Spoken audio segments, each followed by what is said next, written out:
Good day, everyone. So, we're going to be doing June 2023 physics paper.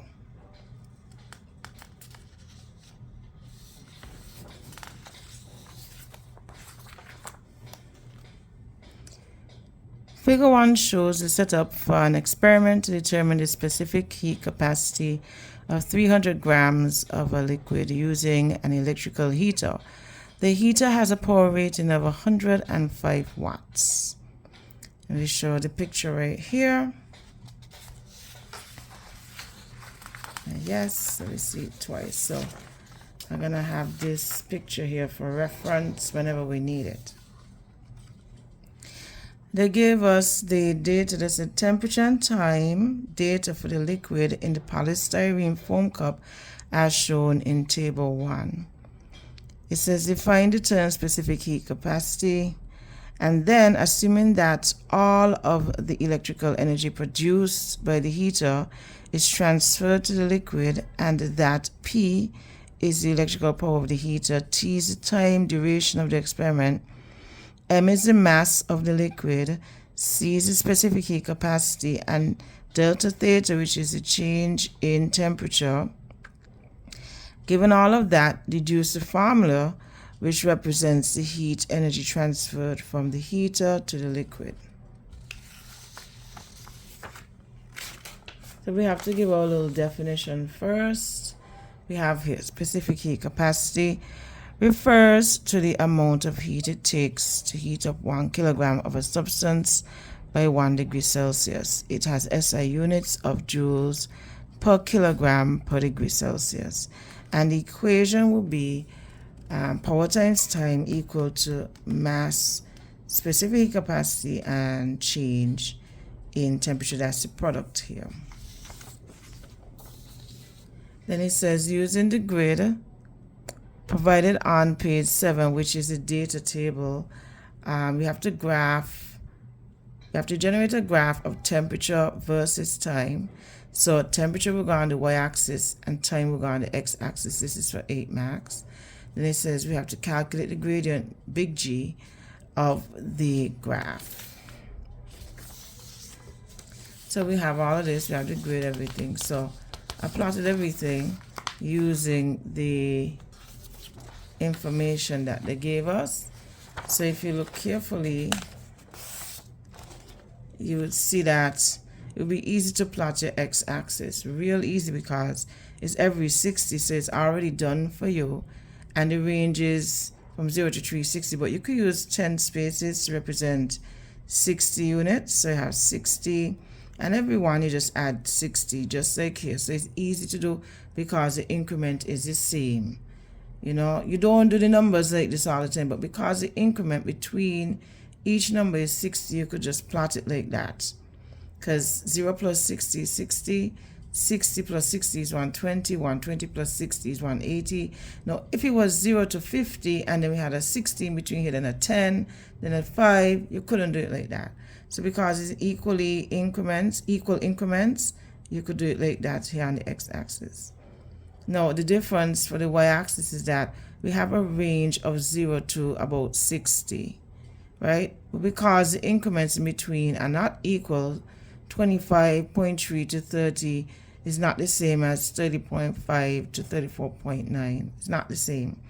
So I spaced it out in increments of 10, and I had to do some guesstimations because of the points in between here. So you just be smart about it. When time is 0, the temperature is 25.3. So we know that this is 25 here, and that'll be 21, so 25, sorry, this is 25, and this will be 26 here. This is 25, and this point will be 26, so 25.3 would lie between the 25 and 26. So just make a smart guesstimation right there. And then I was able to plot all my points right here. Plot all my points. I guess I could show another video where I did this graph.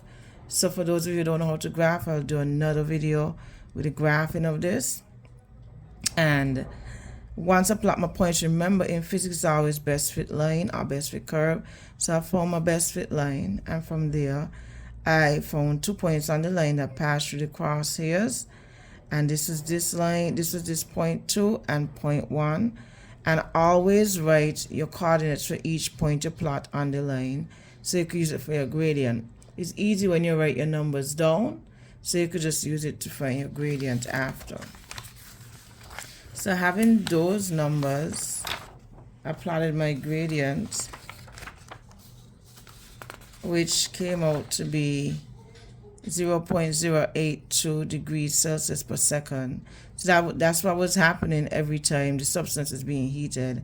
Every second it heated up by 0.082 degrees Celsius.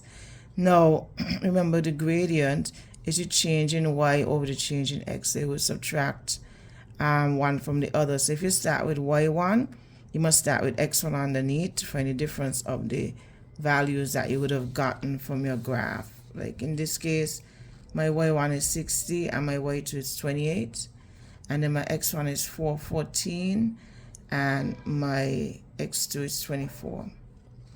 And so when you work this out, you get this answer here. So just find the difference. Make sure you do them and put them in brackets in your calculator to get the correct answer. Or you can work it out in parts. So 60 minus 28 gives you 32. 440 minus 24 gives you 390. Okay, so you might be wondering, if you're new to my channel, you might be wondering, oh boy, how to get the points in between here. I don't understand. So all you have to do is look for this point, you subtract 300 from 360 and you're gonna get 60. Then you count the spaces. In between here is 10 spaces. So you divide this 60 by 10 and you find that each space is 6. So you just keep adding 6. Okay? Just keep adding 6. So this point will be 306. This will be 312, and you keep adding as you go up. Okay, so I hope you got that for your exam. Alright, then it says, given that G, which is the gradient, let's remember that this is the gradient here. Given that G is equal to power over the mass times the specific heat capacity, calculate the specific heat capacity C of the liquid. So you have to do some transposition. Then it says express your answers in SI units to 1 sig fig. So there are two requests that this is asking. They're asking you to express the answer in SI units, and then you have to produce the answer to 1 sig fig. So you have to do two things. Then it says table 2 shows the specific heat capacities for 3 commonly used liquids. And we have the coconut oil, the milk, and the paraffin, and it gives us the specific heat capacities of each of them. And then the question is asking us to compare the answer we calculate here to any of these specific heat capacities, these tried and tested literature values for specific heat capacities of each of the liquids, and then we're going to determine what is being tested. So that's our little task. So given that they gave us the equation, we write down our variables, and I always tell students, make sure you write your variables down so you can see what you're dealing with, and then you write your equation. You might get a point for the equation. I think they give points even though they give it, you never know, but this shows your understanding. And then because the question asks for C, which is the heat capacity, show that you could transpose. So because we have C in the denominator, we have to multiply both sides by C. And because G is in the numerator on this side, we have to divide both sides by capital letter G. And we get C is equal to P over mgh. Once you have this written out, we could just substitute our variables for our values, and we make sure we have our SI units intact. So because we are given grams, we have to convert grams to kilograms, because the SI unit of specific heat capacity is joules per kilogram per degree Celsius. joules per kilogram Kelvin. It's the same thing. So you don't have to convert your degrees Celsius into kelvins. Don't. Okay. So once we substitute our values in, we get 4,268.3, and then we still have our units to tackle. So I put a little help us guide here to show you how we can calculate our units to get what we need here. And so if you have joules, whenever you divide in a fraction by a fraction, the fraction underneath will flip. And you could think of kilograms over as kilograms over 1, right? So our kilograms gonna flip to 1 over kg. We keep the j over s. That doesn't change. We multiply by 1 over kg, and we multiply by seconds per degree Celsius, because this was degree Celsius per second, right? And we end up getting joules per kilogram degree Celsius. So we have our number here, 4,268.3 joules per degree Celsius. And then because the asks now for 1 sig fig, we write it in standard notation. Remember, this doesn't matter. So our 1 sig fig will be 4 times 10 to the 3 joules per kilogram. And to make it real clear, we write this we write kelvins, right? Because they said they wanted the SI unit, so we just put kelvins there. Just swap the degree Celsius for kelvins. And we look down here, this is technically saying 4,000. So we look for the answer that's closest to 4,000, and we see that milk is the answer that's closest to 4,000. And look, they have degree Celsius here.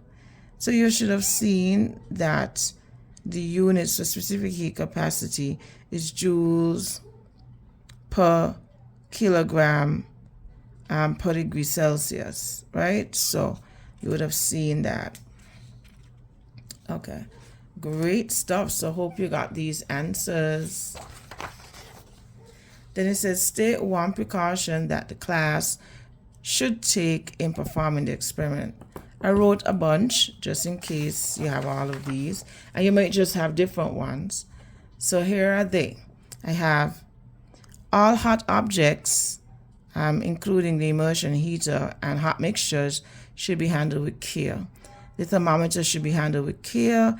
Electrical appliances should be handled carefully. Check for broken insulation on the card, and you're not supposed to hold the card at any point with wet hands.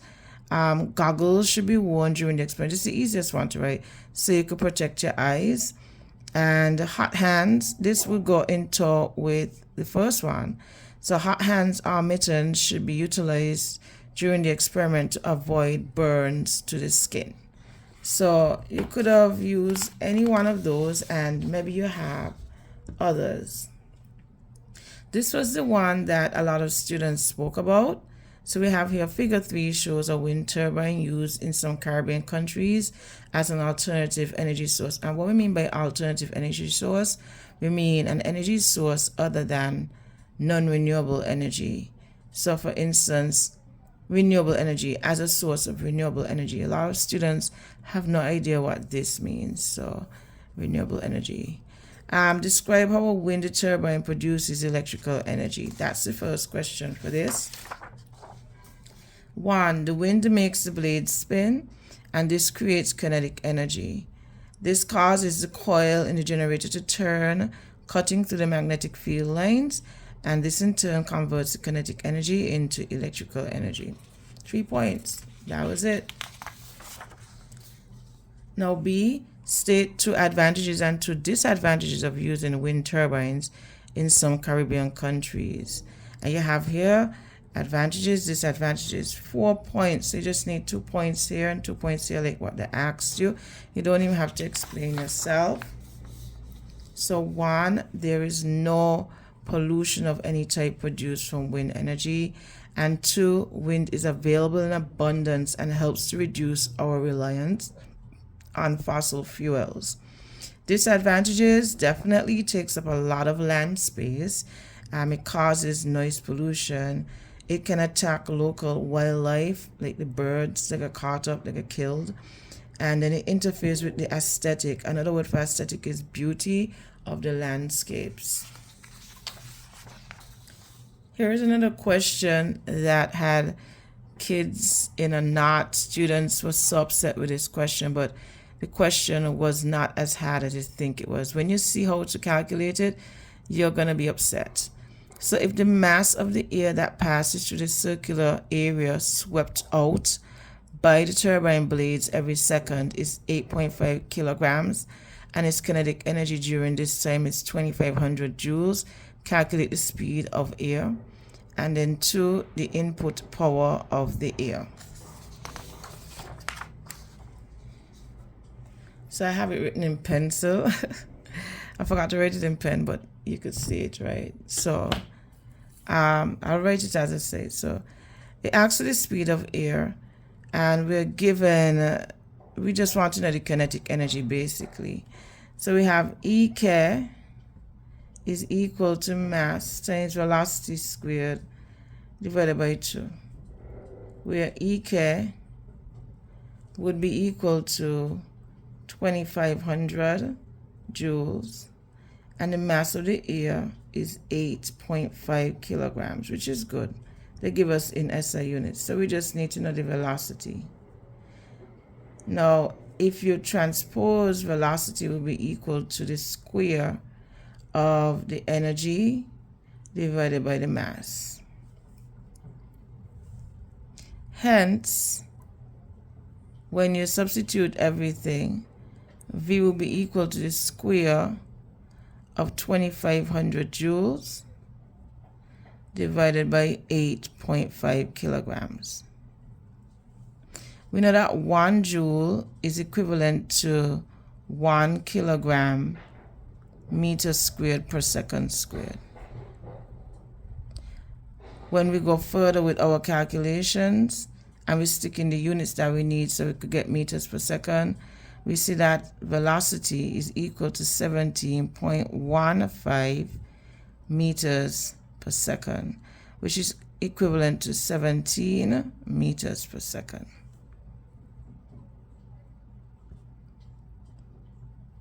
So this should have been your answer. I put all the numbers in here so that I could round up at the last minute, because if you start to round up too early, it's going to affect the integrity of your answers.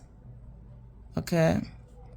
So you want to use all the figures, and then coming on to the last bit, you get rid of the trailing numbers. Okay, so the input power of the air, it tells us already what it was. Power is equal to energy over time, and it told us that this amount of energy, 2500 joules, was expended per second. It's only 2 max. So you just write this, joules per second. And 1 joule per second is equivalent to 1 watt. Okay, so I'm gonna make this page look nice so you can see.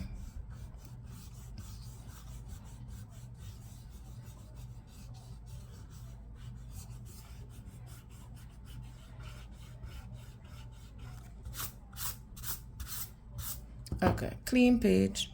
All right. Now you're asked to calculate the efficiency of the wind turbine, given that the output power of the generator is 1350 watts. Guess what?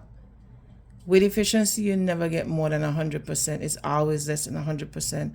So efficiency, you divide the smaller number by the bigger number and multiply by 100, and you get 54%. So even if you didn't remember how to calculate efficiency, just divide the smaller number by the larger number. Multiply by 100, and you put 54%. So efficiency, you could put, what was this? Power output, PO, over power input, times 100. If you want to write the equation to get a little extra point or to show what you're doing, right? So that's how you do this question. So we're 19 minutes in, and I think we've completed 2 questions thus far. Correct. State 2 properties of electromagnetic waves. This is question 3. And then it shows figure 4, shows a cup and string telephone. Describe how the cup and string telephone works. So this is all content knowledge. This is what you needed to know. And we know that I put down 3. They travel at the same speed of 3 times 10 to the 8 meters per second. They do not require matter to travel. And all electromagnetic waves refract, reflect, and diffract. How does this cup work? The cup and string telephone. A sound is made on one end, which is here.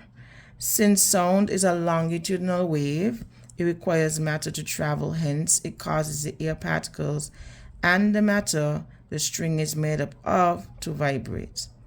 Sound travels best in solids, hence it will travel along the string well to the receiver on the other side. The receiver will hear what the person said via vibrating air particles, which will enter the ear and travel along the auditory nerve as electrical signals to the brain. That's me writing really fast and squeezy. Now it says calculate the wavelength of the sound produced by the cup and string telephone, given that the frequency of sound waves in air is 11,000 hertz, and let's remember that a hertz is a per second, and the speed of sound in air is 330 meters per second. You know this. Once you give a wavelength, you're going to be using the speed equal to frequency times wavelength. Wavelength is the same as distance, as in it has the same units, right? So we write down our variables, we write down what we had given.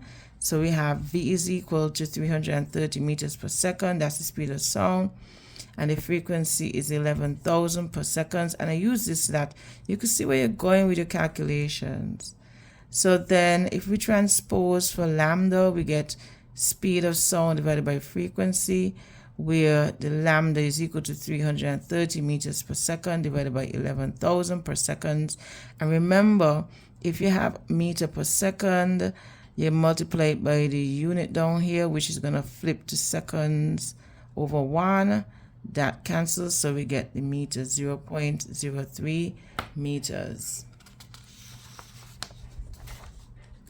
Figure 5 shows a coin at position O in an empty container. An observer is unable to see the coin based on the position of his eye.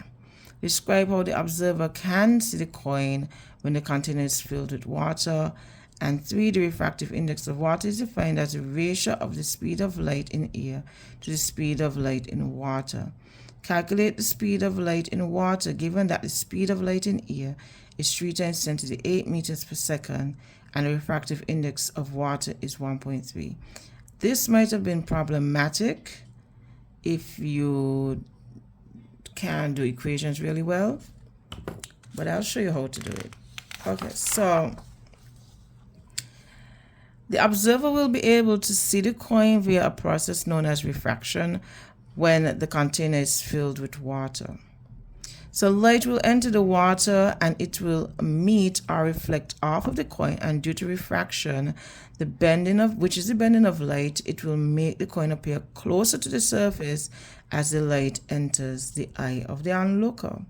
Now how to calculate? So whenever you're calculating speed and you have refractive index, so let me show you, all of them are related. So we have, let me show you the relationship. You have refractive index of X over refractive index of Y. This is the only one that's like that. And once you have X over Y here, then everything else that follows will be reversed. So this is the speed in Y over the speed in X equal to the wavelength in Y over the wavelength in X equal to the sine of the angle in Y over the sine of the angle in x. So once you have all of these, you only need two ratios, and in this case our two ratios are the refractive index and the speed.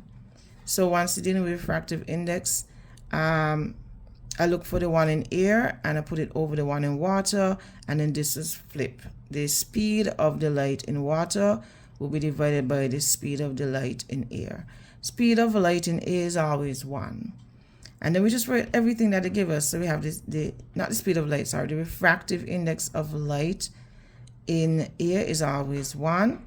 And then they gave us the refractive index of light in water, which is 1.3. Then we have the speed of light in water, which is not known. That's what we're looking for. And then we have the speed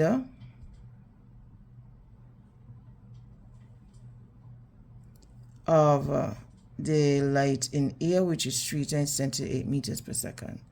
So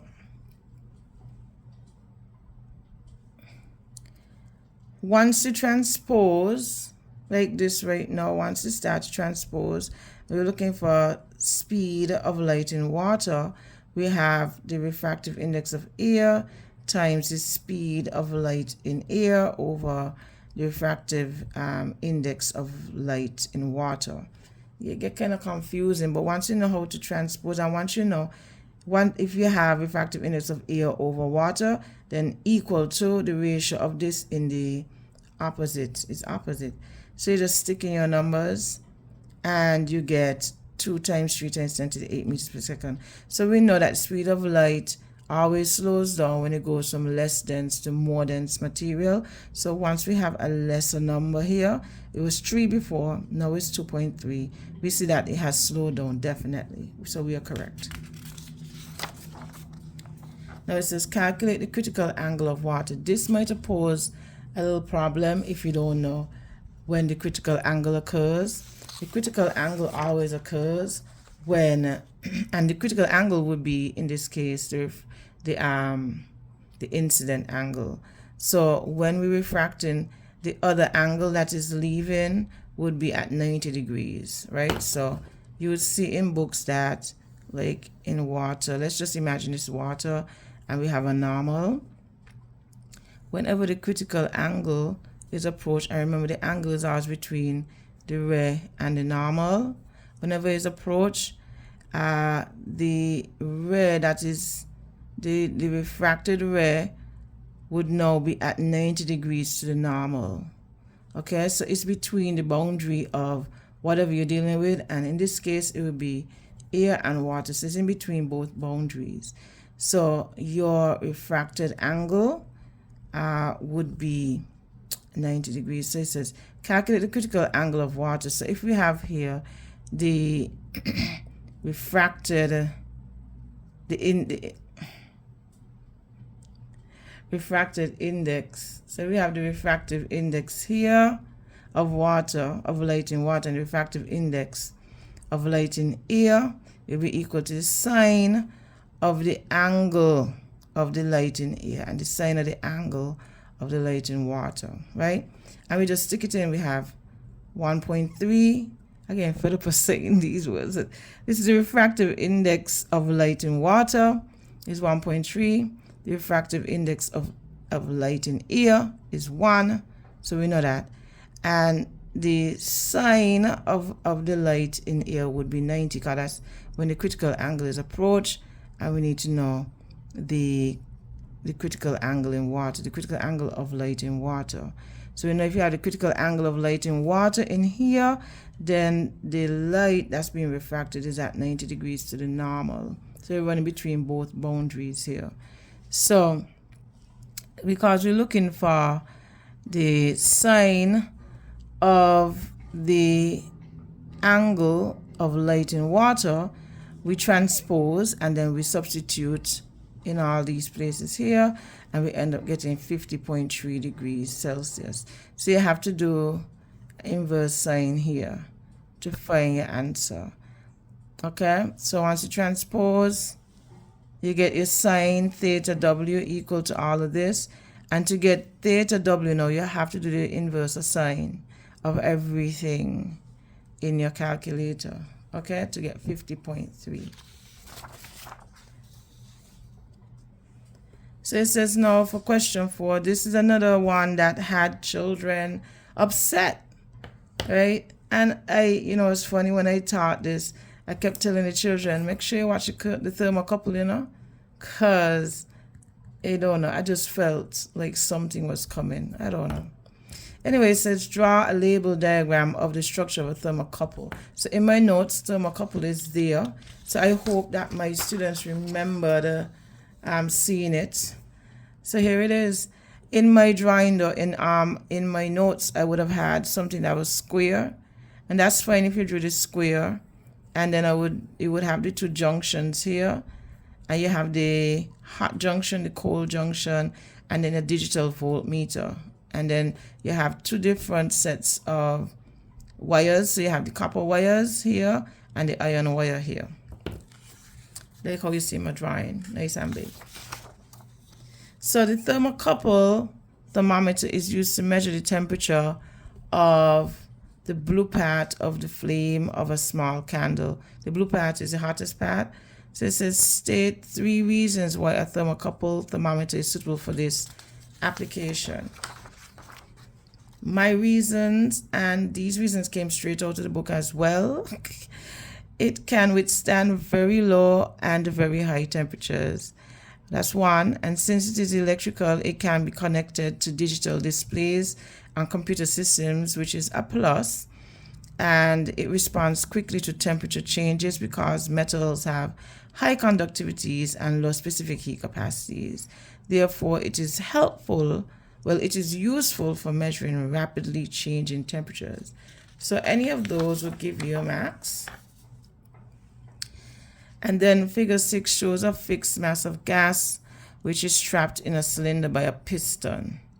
The gas is at atmospheric pressure 10 to the 5 pascals, and the volume of the trapped gas is 1.9 times 10 to the negative 4 meters cubed. And the initial temperature is 27 degrees Celsius. An electrical heater is used to increase the temperature of the trapped gas to a final temperature of 627 degrees Celsius.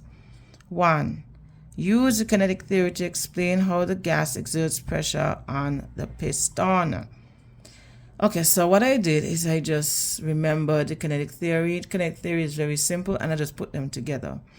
These are all parts of the kinetic theory. It's only 4 parts. So I used the 3 parts that made sense. I said, all matter is composed of particles, and these particles are in constant motion, and temperature affects their speed of motion.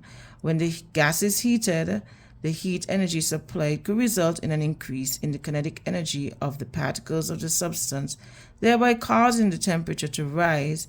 In turn, this causes the trapped gas to expand in the cylinder, applying pressure to the piston.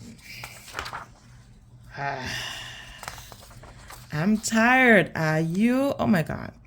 All right, so calculate the final volume of the gas, given that the final pressure is 1.8 times 10 to the 5 pascals, 6 max. So they wanted to use the general gas law given all of that. So we're given P1, V1, T1. And like I said, always write out your variables and what you are given. Otherwise, your work, some people could work in their head, but the examiner doesn't know. Okay, so I wrote down everything that was given, and you have to remember that when you're dealing with gas laws, you need to convert your degrees Celsius to kelvins, which you do it one time.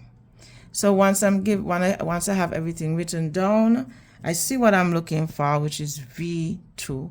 I write out my equation and I make sure I solve for V2 before I start putting in my numbers, because sometimes when you put in your numbers then have to transpose, you start making mistakes. And once I put everything where they're supposed to be and cancel out the units that appear on the top and bottom, I have meters cubed or cubic meters left. And once I calculate everything, I get 3.2 times 10 to the negative 4 meters cubed. Now, I know logic gates can be very problematic. I put out a video on how to do logic gates, and I hope you saw it before the exam, because Logic gates are not that hard. They appear hard, but they're not that hard. So you needed to just state the name of the logic gate given and then indicate which logic gate would produce a truth table like this.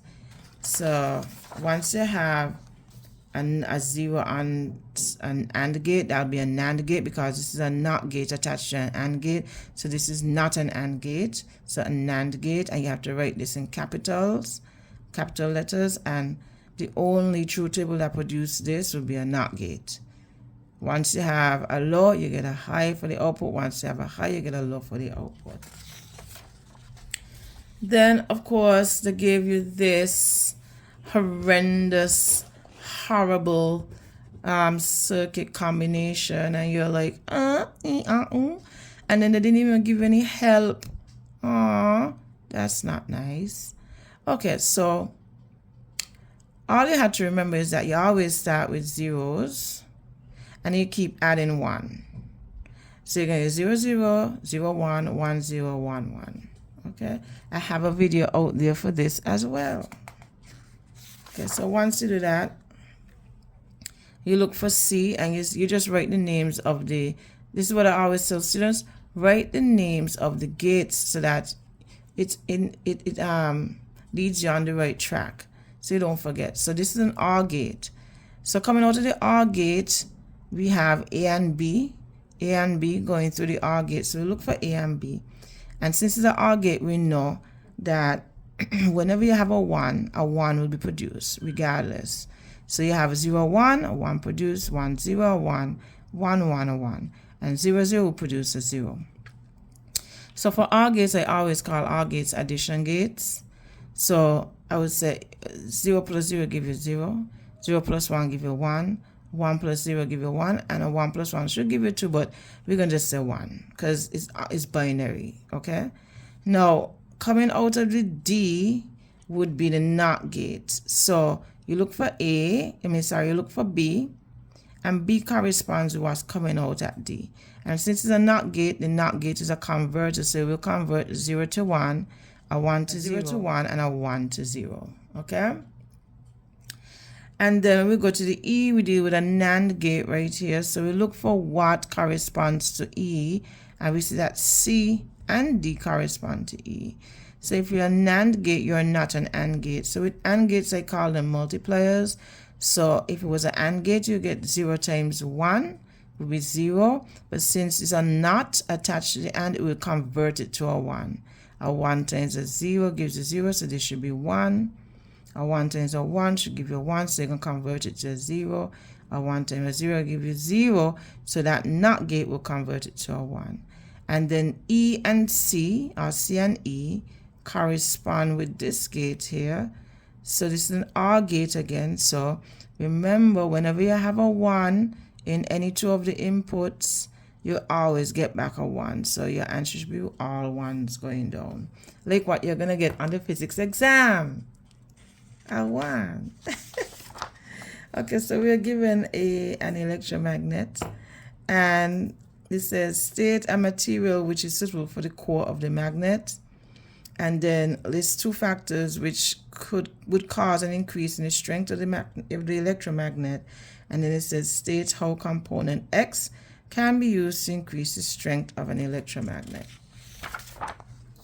This would have been easy if you studied it. So suitable element will be iron, and if you want to increase the strength of the electromagnet, you just either increase the amount of coils on this, you get a stronger magnet, or you increase the voltage to make this stronger. Then you state how component X can be used to increase the strength of the electromagnet. So X is a resistor, and so with this, with the resistor, you just decrease the resistance to allow more current to travel, more voltage to travel to here, right? More current. So decrease the resistance. So it says when the switch is closed, the reading on the ammeter is 1.5 amps. Calculate the resistance of the circuit. So you just use V equals to IR. You write down your variables and what you're given. You have 12 volts. Where did I get volts from? From the picture. the picture shows us that the voltage used in this is 12. See? So, and they give us current, so we have to find resistance. So we solve for R by transposing R is equal to voltage over current, and you divide 12 by 1.5. Resistance is equal to 8 ohms. Yay! And we're passing. Hi. All right. Figure 10 shows a vacuum tube with a radioactive source which emits alpha particles, beta particles, and gamma rays. I liked this question. I actually liked all the questions. I know you're going to hate me for saying that, but that's okay. And it says, describe the paths of the alpha particles, beta particles, and gamma particle rays as they pass through the electric field. State a reason for each answer. So we have alpha particles, beta particles, gamma rays. So alpha particles will deviate to the negative plate because the alpha particles are positively charged. Unlike charges, always attract. Now beta particles will deviate to the positive plate because beta particles are negatively charged. Unlike charges, attract again. And gamma rays will not deviate. They will travel straight because they are neutral. They don't have any charge on them. Then it says here, the equation below represents one nuclear fission reaction utilized in power plants. With masses given for uranium-235, the neutron, the barium, and krypton, it says calculate the total mass of the particles on the left-hand side and the products on the right-hand side. So they're actually helping you, but they ain't really helping you because they did not give you they gave you the actual mass, which is hard to calculate, especially if you don't know how to calculate these things in your calculator. But you could have just so that you would have done it like this. And if you couldn't produce an answer, you just have this written out. It's kind of hard to do this in your calculator if you don't have a good one. And I always recommend TI 83 calculators where you could see what you're doing. If you have those ones where you can't see what you're doing, you're going to get incorrect answers. But once you add whatever is on the left hand side, which is the reactants, you should get 3.919 times 10 to the negative 25 kilograms. And on the right, you have to remember that there are 3 neutrons. So you have to do this 3 times. Okay? And then you add the barium 141 and the krypton 92. The masses of those, don't forget to multiply the mass of the neutron 3 times. You get 8.889 times 10 to the negative 27 kilograms. Then they want you to determine the difference, the difference in the mass. And then using Einstein's equation, you're going to solve for the energy given off. And here you have it. Always subtract the mass after from the mass before because mass is related to energy, and the mass after will be less because the mass translates to energy. And so you subtract 8.889 times 10 to the negative 27 from the 3.919 times 10 to the negative 25 to get 3.830 times 10 to the negative 25 kilograms. If you get a negative number, you know you're going on the wrong road. And then finally, using this, this question actually geared you through to the end. It is in step-by-step fashion. But the only thing is that, like I said, calculating will be tedious in a bad calculator. So you just use the same number that you had from up here, stick it in here, and don't forget to square the speed of light to get the answer, 3.4 times 10 to the negative 8 joules. And that's the end of the test. Difficulty rating, medium, because I know your minds are tender. And if I was doing this test, I would have cried because I would have been in a mindset of a 16-year-old. So don't worry. I feel your pain. And remember, I make it look easy because I teach it every day and because I have good colleagues that are there to look over the work as well. No man is an island. This is not the end of the world. And if you did study and you tried your best, you should pass the physics. Good luck and best wishes on your examinations. Love, Miss B.